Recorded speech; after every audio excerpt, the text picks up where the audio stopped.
Susan Narvaez has been the mayor of San Marcos since 2004, and during the past 4 years the city's economy has grown significantly.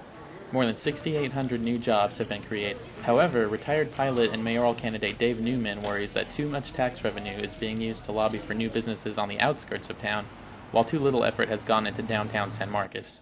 We need to put that money back into our infrastructure, our downtowns, our capital improvement projects, and concentrate on ourselves rather than trying to expand outward and let our inner city sort of be an afterthought. Newman and candidate Dan McCarthy, a Texas State junior, say they support making San Marcos a greener, more eco-friendly city.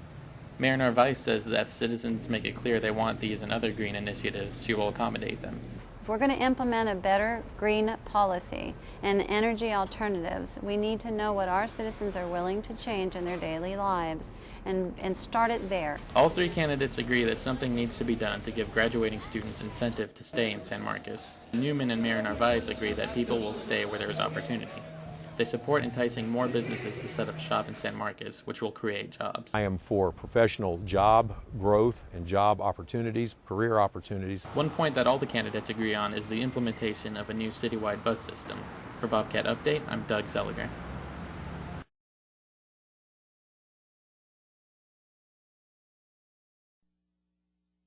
Rocky Mountain News reporter Bernie Morrison angered many journalists last month when he reported live on the funeral of a 3-year-old boy by using Twitter, an online service allowing users to post short blogs called tweets from their cell phones.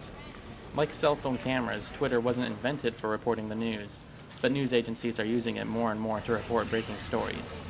But as technology grows more advanced, are ethics being compromised for the sake of getting a story to the public as fast as possible? Texas State senior Simon McCurley says the problem with faster news delivery is that it cuts editors out of the process. I really want at least a second opinion editor in there, and I don't know if that blog is going to fulfill that desire. Others argue that the technology itself isn't the problem, it's the reporter using it. Assistant Professor Cindy Royal wonders why it was necessary to report from a child's funeral in the first place. I wonder how important it is to tweet every minute of a toddler's funeral. I mean, it's not like breaking news. So a lot of judgment and a lot of discussion needs to happen around when this technology is applicable. Morrison has not been formally disciplined, despite many journalists calling his actions a serious breach of ethics. For Bobcat Update, I'm Doug Seliger.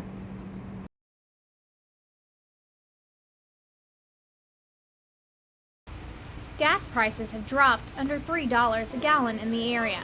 Even so, many still believe that the U.S. economy still needs some work. Finance and economics professor Eric Blankmeyer says the United States may be headed for a recession. Definitely we're in a soft economy right now. I think many economists are predicting a fairly weak economy at least through 2009.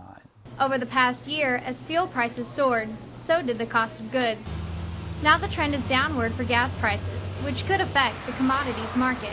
The Fed, the Federal Reserve Bank, is pushing a lot of money out too, and that tends to be inflationary. So I'm not sure, I still think we have some upward pressure on prices. Many businesses are enduring tougher times now that people are driving less. Professor Blankmeyer says some sectors of the economy should improve as gas prices decline.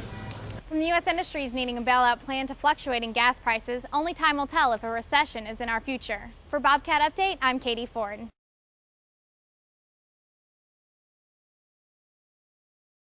More Hays County roads will be built thanks to voters approving a bond proposition on election night. More than 65% of the voters supported the $207 million proposition. Ranch Road 12 will be upgraded with some of the money. Some hope this will help alleviate traffic. I'm glad that it got passed because I commute to Austin about 4 times a week, so hopefully in the next couple of years the congestion will go down. Also approved Tuesday night was a non-binding referendum to extend bar hours in San Marcos. The referendum, if enacted, would allow bar hours to stay open until 2 a.m. The San Marcos City Council will make the final decision.